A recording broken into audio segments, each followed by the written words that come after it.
Par un après-midi où la pluie dansait sur les toits, deux inséparables amis, Mia la curieuse et Léo l'aventurier, fouillaient le grenier poussiéreux de la vieille maison. Mia, avec ses deux petites couettes sautillantes et son sac à dos débordant de trésors, déplaçait des cartons avec une énergie folle. Léo, lui, ajustait ses lunettes rondes tout en inspectant chaque recoin avec ses yeux dorés pleins de malice. Soudain, un éclair. La lumière révéla un coffre oublié, couvert de poussière et de mystère. Le cœur battant, il l'ouvrit. Oh! Une carte ancienne avec un X qui semblait briller d'une lumière propre.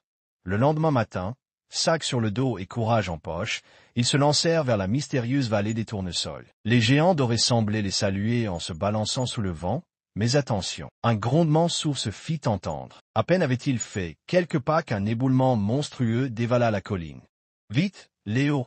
cria Mia en l'attrapant par le bras. Ils se jetèrent derrière un rocher juste à temps, le souffle coupé par l'avalanche de pierres qui s'écrasa là où ils se tenaient une seconde plus tôt. Plus loin sur leur chemin, un pont branlant les attendait au-dessus des eaux tumultueuses. Des symboles étranges étaient gravés dans le bois, une main tendue, un pain partagé. « C'est un piège !» murmura Léo en essuyant ses lunettes embuées. Mia, toujours rapide, comprit. « Non, c'est une énigme.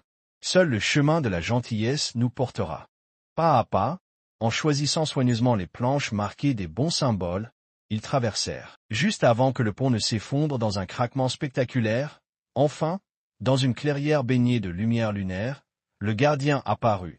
Un hibou majestueux aux plumes dorées, dont les yeux semblaient voir droit dans leurs armes. « Pourquoi méritez-vous le cristal ?» tonna-t-il. Alors qu'ils cherchaient leur réponse, un petit lapin blessé traversa en boitillant.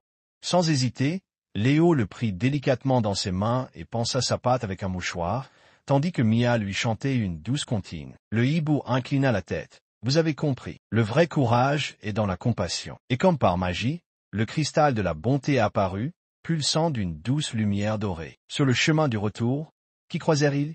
Jasper, le garçon qui les taquinait toujours, les bras croisés et le regard noir. « Donnez-moi ce cristal, exigea-t-il. Mais cette fois, au lieu de se disputer, Mia tendit la pierre lumineuse. « Tu peux le toucher, si tu promets d'être gentil. » Jasper hésita, puis posa un doigt tremblant sur le cristal. Instantanément, sa dureté fondit en un sourire timide. « Je voulais juste qu'on joue avec moi, » avoua-t-il. Et là, chose incroyable, le cristal brilla plus fort que jamais. Car voilà son vrai pouvoir. Il grandit quand on partage sa bonté. C'est ainsi que nos trois amis revinrent au village, porteurs d'une leçon plus précieuse que tous les trésors. La vraie magie ne se trouve pas dans ce qu'on garde, mais dans ce qu'on offre. Et qui sait, peut-être qu'une autre aventure les attend déjà au détour du chemin. Mais ça, c'est une autre histoire. _